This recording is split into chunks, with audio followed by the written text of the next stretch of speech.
How's it going, guys? Out in the shed today. Just got out here and we're going to do some fur tanning today. I got a few fox and a possum done yesterday. I went ahead and got the hides broke, and I figured I wanted to do a few more, so I figured I'd go ahead and make a video on it. I got a couple, I still got quite a bit of fur left to get done, but I really want to get these. I got three skunks and my buddy Dylan's raccoon to do, so I want to hurry up and get them done before I start on the rest of my stuff. So yep, stick with us, guys, and I'll try to show you the process I use on tanning fur. Alright, guys, well, there's the couple fox and the possum that we got done tanning. These are soft tan hides. They're good for garments or just wall hangers, however you want, however you want to use them. But this is a pretty simple method, and you don't really need much here. We're using the orange bottle of the Deer Hunter and Trapper's hide tanning formula, and it's got really good instructions or directions on the back of the bottle. And if you follow these directions pretty well, you should end up coming out with something like this. Now, these are, like I said, these are soft tanned, they're garment quality, so this is a good way to preserve your hides. But all you need is some of this formula and some salt. You're going to want to use non-iodized salt. That's important, guys. Make sure it's non-iodized. We're just using cheap salt here. But I got a few furs saved back that I want to get tanned. Not really sure what all I'm going to tan, but most of what you see here is going to be tanned. So we got a lot of work cut out ahead of us, but that's all right. Like I said, it's the off season, so it gives us something to do. I'm going to go ahead and go through there. I got 3 skunks and 1 raccoon over there that I want to get done. So I'm gonna go ahead and get them down, and we'll get them in some water to hydrate. So the furs, they have already been skinned and fleshed, and they're just considered put up right now. So what I need to do is I need to get these off and get them in a bucket of water to hydrate so we can salt them down.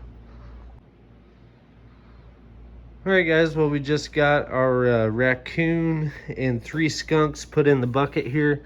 Now, to start off, like I said, these skins were just put up. They were just fleshed and dried, so I need to rehydrate them so we can put some salt on there. I just use 5-gallon buckets. Depending on how many hides you're doing, you can use bigger containers, but this method seems to work out pretty good for just a handful of pelts. So I just have some, about room temp water, not too hot, not cold, but we're just gonna hydrate these hides. Got a couple skunks and a raccoon in there. We're just gonna let them sit in there for 15-20 minutes or so, just enough to where we can work with them to where they're getting hydrated. And then we're gonna go ahead and salt them down. They need salted down for the first step. If you read the directions, you got to salt them down. So what we're going to do is we're going to salt these things down, then we're going to flip them to fur out. We're just going to kind of first we're going to pull them out of there, snap them off, kind of get a little bit of water out of there, and then we're just going to salt them down. After we salt them down, we're going to flip them to fur out, and then we're going to fold them up and put them in a bucket and just let them sit in there for 24 hours. So whenever I pull these out and get to salting, I'll go ahead and turn the camera back on. All right, well, we have our hides here. They've been soaking for probably 20-25 minutes around there. And I just brought them outside. I'm just gonna wring all the water out of them, kind of snap them dry a little bit. And then we'll take them inside and get them salted. Start the salting. Guys, this seems like a lengthy process, but all these steps are actually pretty quick, really. You do more time waiting than anything else, waiting for the hides to dry and stuff like that. So this really isn't a bad process. just takes some time to do, guys, if you want to do it right, like anything. And that's one thing you want to do it right, because to get the animals to this stage here takes some effort and some work, so you don't want to mess it all up now. So take your time and read the directions on the bottle and just try to do it right.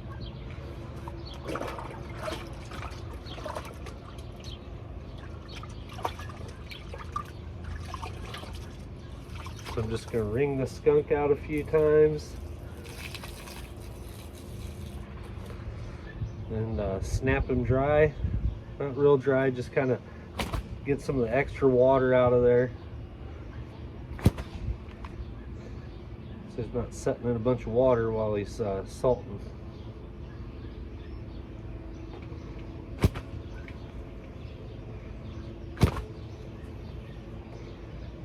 That's pretty good. So we're going to get all these wrung out, and then we're going to flip them back in, fur in, and then we'll take them inside and start salting.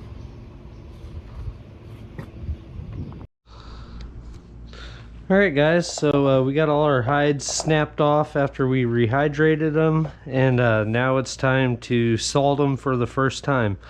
Like I said, you want to use salt that is non-iodized. But anyway, like I said, we've come a pretty long ways to get it to this stage here, so we want to do the best we can.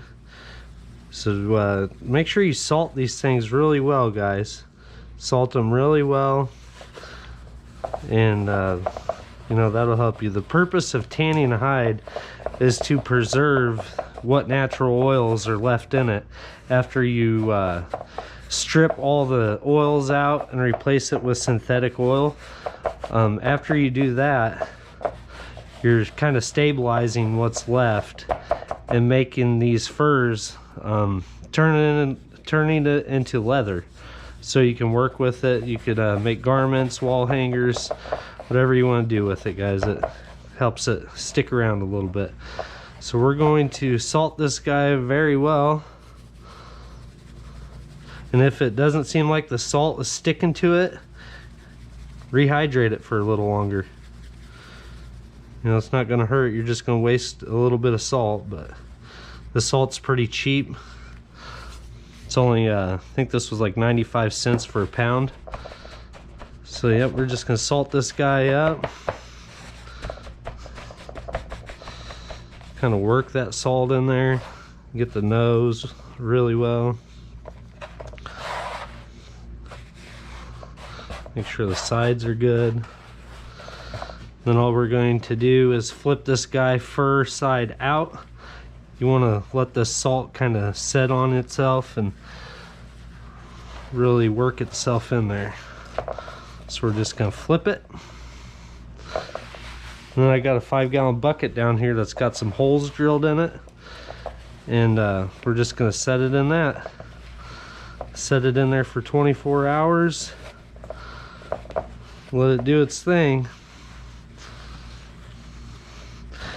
And setting these in this salt, guys, it will, I don't know if you know, but when you salt some like meat and stuff, it kind of draws the moisture out of it. So these will kind of stay moist, and it will loosen the hides up a little bit as you're going. We got our skunk all turned fur out. I'm just gonna go ahead and pack whatever salt I can back up in there. You don't want to skimp on the salt, guys. This is a crucial part of the process here. So now I'm just going to fold his tail up, fold him back into himself, and place him in here. I'm going to do the rest of them, stack them up in there, and then I'm going to put this bucket inside of the other bucket, so whatever water's in there will drain, because this one's got holes in it. And I'm gonna wait 24 hours. We'll wait 24 hours and come back, and we'll knock all this salt off and then resalt it and wait another 24 hours.